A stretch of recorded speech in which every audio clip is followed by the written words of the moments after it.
Okay, so friends, today we will discuss about power. ठीक है, तो पावर का क्या कॉन्सेप्ट है भाई? ओके बेटा, अब मेरे को बताओ एक बात सबसे पहले तो, कि भाई एक जो आदमी है, ठीक है, राम,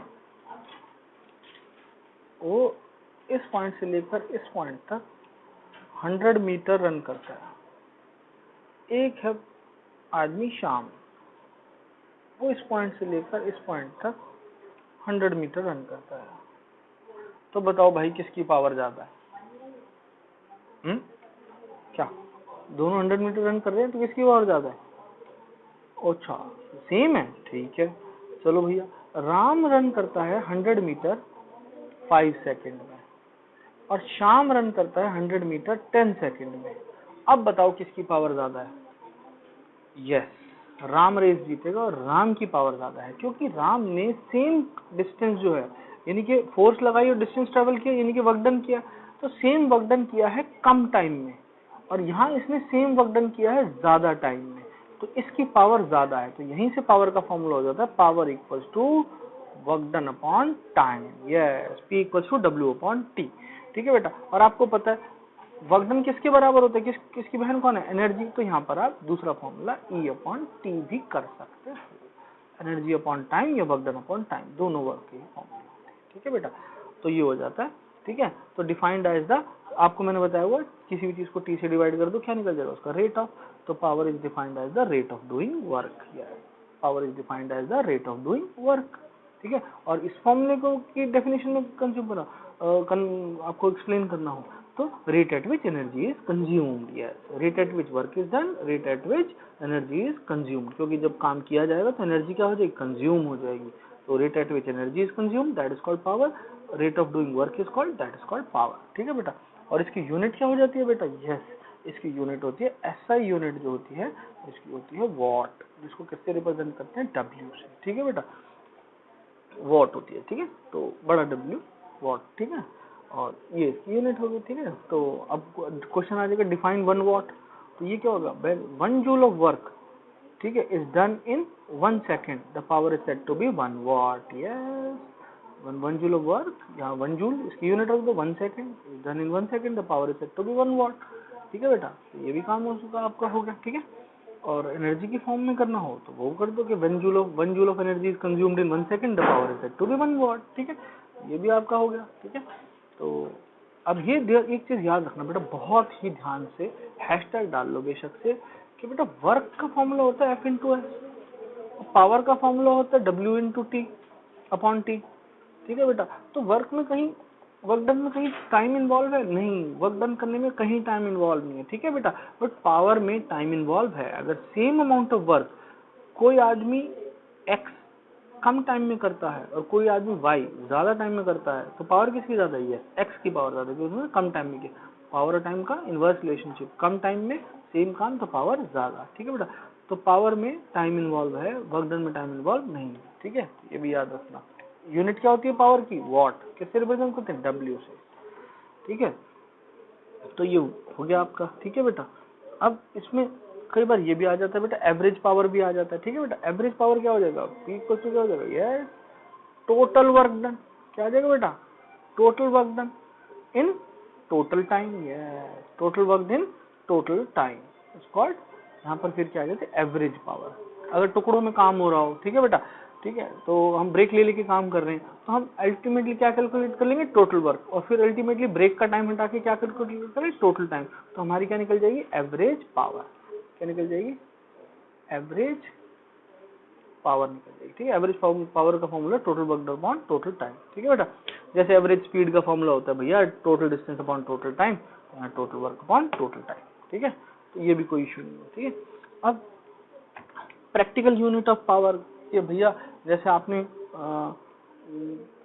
ठीक है कार वगैरह का देखा होगा, तो प्रैक्टिकल यूनिट जो हम रोजमर्रा की लाइफ में जो कारों वगैरह के लिए यूज करते हैं वो करते हैं हॉर्स पावर। तो 1 HP horse power equal to 746 watt. ठीक है बेटा, ये HP एक्चुअली में यही मतलब है, HP मतलब हॉर्स पावर। ठीक है, 1 horse power equal to 746 watt, ये रिलेशनशिप याद रखना। ठीक है बेटा, तो ये काम खत्म हो गया, ठीक है। तो आजकल BHP होते हैं, वो ब्रेक हॉर्स पावर होती है, ठीक है बेटा। हाँ, तो ये भी आपको कॉन्सेप्ट क्लियर है, ठीक है। अब दूसरा पावर का बहुत इंपॉर्टेंट फॉर्मूला बना सकते हैं हम। देखो बेटा कैसे बनेगा, P = W/T, और W को क्या लिख सकता हूँ मैं, वर्क डन को F × S/T, ठीक है बेटा। तो F और S/T इनटू में तो चल ही रहा है, ठीक है बेटा। तो S/T क्या हो जाता है, displacement upon time, yes velocity. तो यहाँ पर क्या हो जाता है, F × V, यस। तो पावर का फॉर्मूला नया हो गया, फोर्स × वेलोसिटी। ये बेटा बहुत ध्यान में रखना, न्यूमेरिकल खतरनाक लेवल के आते हैं, इस फॉर्मूले से सॉल्व होते हैं, ठीक है बेटा। पावर = F × V, ठीक है बेटा। तो ये आपको ध्यान रखना है चीजों को, ठीक है।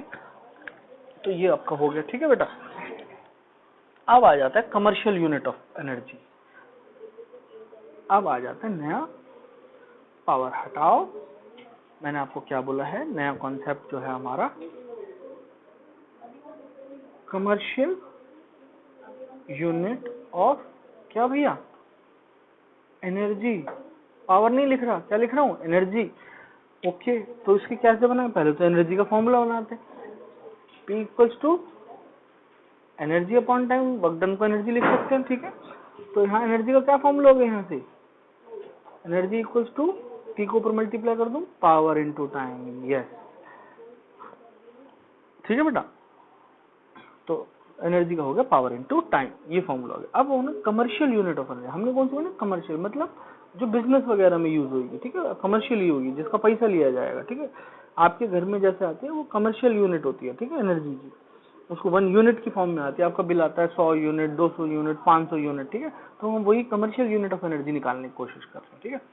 तो बेटा एक बात बताओ कि कमर्शियल में हर चीज क्या हो जाती है, बड़ी हो जाती है, क्या हो जाती है, बड़ी हो जाती है कमर्शियल में, ठीक है। जैसे आपकी कार बड़ी है या आपके स्कूल की बस बड़ी है, स्कूल की बस बड़ी है, तो कौन सा कमर्शियल व्हीकल है, आपकी कार में आप लोग बिठा के घुमाते हो और उनसे पैसे लेते हो, नहीं। बट आपके स्कूल में जब आप बस में जाते हो तो स्कूल बस की फीस लेती है वो, तो यानी कि वो कमर्शियल व्हीकल है। तो कमर्शियल में बस बड़ी हो गई है, तो कमर्शियल में हर चीज बड़ी हो जाती है। आप होटल्स में जाएंगे, होटल का गैस बर्नर बड़ा हुआ है, आपके घर का गैस बर्नर बड़ा होता है, होटल का गैस बर्नर, क्यों, वो कमर्शियल है, ठीक है बेटा। तो कमर्शियल में हर चीज बड़ी हो जाती है। अब ले लो जी, पावर की आपको क्या ऐसा यूनिट क्या सिखाई थी, वॉट। तो कमर्शियल में इसको पावर को क्या कर दो, किलोवाट, ठीक है। तो 1 किलोवाट = क्या होता है बेटा, 1000 वाट, ठीक है।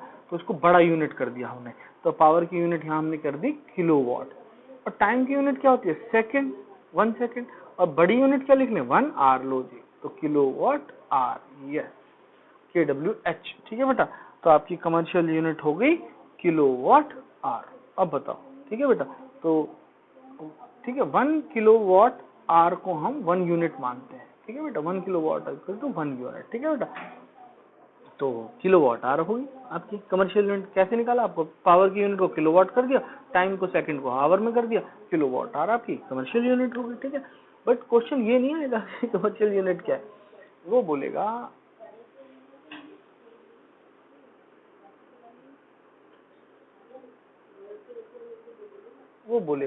भैया कि कमर्शियल यूनिट ऑफ एनर्जी को ऐसा यूनिट ऑफ एनर्जी में रिलेशनशिप ड्राइव करो। ऐसा यूनिट ऑफ एनर्जी क्या आती है, जूल्स, और कमर्शियल यूनिट क्या आती है, किलोवाट आवर। तो इसमें रिलेशनशिप निकालना है किलोवाट आवर में और जूल्स में। ओके, निकालते हैं भाई।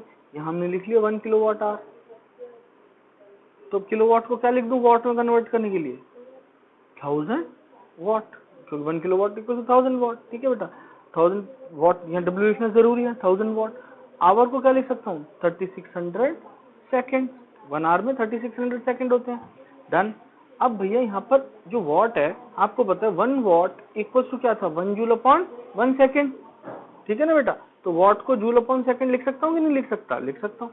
तो यही वॉट को मैंने 1000 को लिख लिया joule upon second, joule upon second. और यहाँ पर क्या चल रहा है, 3600 सेकेंड, सेकेंड से सेकेंड कैंसिल। यहाँ कितनी दो जीरो हैं बेटा, 2 3 4 5, थोड़ा राइमिंग से लगेगा, पॉइंट लगा दूंगा, 3.6 × 10⁶। 5 जीरो के 5 पॉइंट हो गए, पॉइंट लगा के 1 जीरो बढ़ा सकता हूँ, तो 3.6 × 10⁶। ये 6 और 6 थोड़ा राइमिंग सा हो जाता है ना, तो 3.6 × 10⁶। तो 1 किलोवाट आवर = 3.6 इंटू 10⁶ जूल। ये बहुत इंपॉर्टेंट क्वेश्चन है, वेरी इंपॉर्टेंट क्वेश्चन, ठीक है बेटा। तो 1 किलोवाट आवर को हमने किलोवाट आवर को 1000 वॉट लिख लिया, सेकंड को 3600 सेकंड लिख लिया, वॉट को जूल अपॉन सेकंड लिख लिया, ठीक है, पावर के फॉर्मूले से, ठीक है। तो क्योंकि वॉट है पावर की यूनिट, तो ठीक है, वॉट है, डब्ल्यू नहीं है, इसीलिए इसको बड़ा करके लिखना है, ठीक है, बड़ा डब्ल्यू, ठीक है। तो उसके बाद जूल अपॉन सेकंड, यहाँ 3600 सेकंड कैंसिल, 3.6 इंटू 10⁶ जूल, काम खत्म, ठीक है बेटा। तो यहाँ आपका चैप्टर एंड होता है, ठीक है। तो अब मैं आपसे इंपॉर्टेंट क्वेश्चन अगर पूछूं कि व्हाट इज ये what and what is kilowatt hour, तो ये क्या है भैया, ऐसा यूनिट ऑफ पावर, और ये क्या है, कमर्शियल यूनिट ऑफ एनर्जी। ये ऐसा यूनिट ऑफ पावर है, ये कमर्शियल यूनिट ऑफ एनर्जी है, ये ध्यान रखना भैया, ये किलोवाट आवर है, ठीक है बेटा, समझ में, किलोवाट आवर, ठीक है। चलो ये आपको ध्यान में आ गई चीजें, ठीक है बेटा। तो आपको इसको ऊपर काफी क्वेश्चन आएंगे, एनसीईआरटी बैक एक्सरसाइज में भी है, वो बोलेगा एक फैन जो आपके घर में होता है, ठीक है,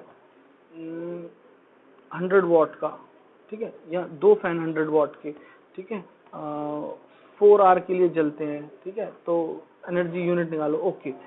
पावर दे रखी है किसमें भैया, 100 वॉट में, ओके। तो भैया पावर को किस में कन्वर्ट करना पड़ेगा, 1000 से डिवाइड करना पड़ेगा, तो अब किस में कन्वर्ट होगी, किलोवाट में, ठीक है बेटा। टाइम आवर में दे ही रखा है, कोई इशू नहीं है। तो एनर्जी, और यहाँ से कितने दे रखे हैं, तो बेटा 2 फैन है, तो 2 फैन की पावर कितनी हो जाएगी, 2 फैन पावर कितनी हो जाएगी, 2 इंटू 100 अपॉन 1000, ठीक है। तो एनर्जी क्या होती है बेटा, आपको पता है, P इंटू टी। तो पावर की टोटल पावर निकाल लिया हमने, 2 इंटू 100 अपॉन 1000, और टाइम कितना है, 4, बस इसको काट दो, इसको काट दो, 5 पे काट दिया, तो 4/5, इसको कैलकुलेट कर लेना, ये क्या आ जाएगा, यूनिट्स, इसमें कितने यूनिट, 4.5 यूनिट, ठीक है बेटा, यूनिट में निकलते, ठीक है। और एक यूनिट का प्राइस दे रखा होगा, अगर 1 यूनिट का प्राइस दे रखा है 5 रुपीज, कितना, 5 रुपीज, तो टोटल कितना, कितने पॉइंट यूनिट, 4.5 इंटू 1 यूनिट का प्राइस 5, तो इंटू 5 से 4 रुपीज का आपको बिल आएगा, 4 रुपीज का बिल आएगा, ठीक है बेटा।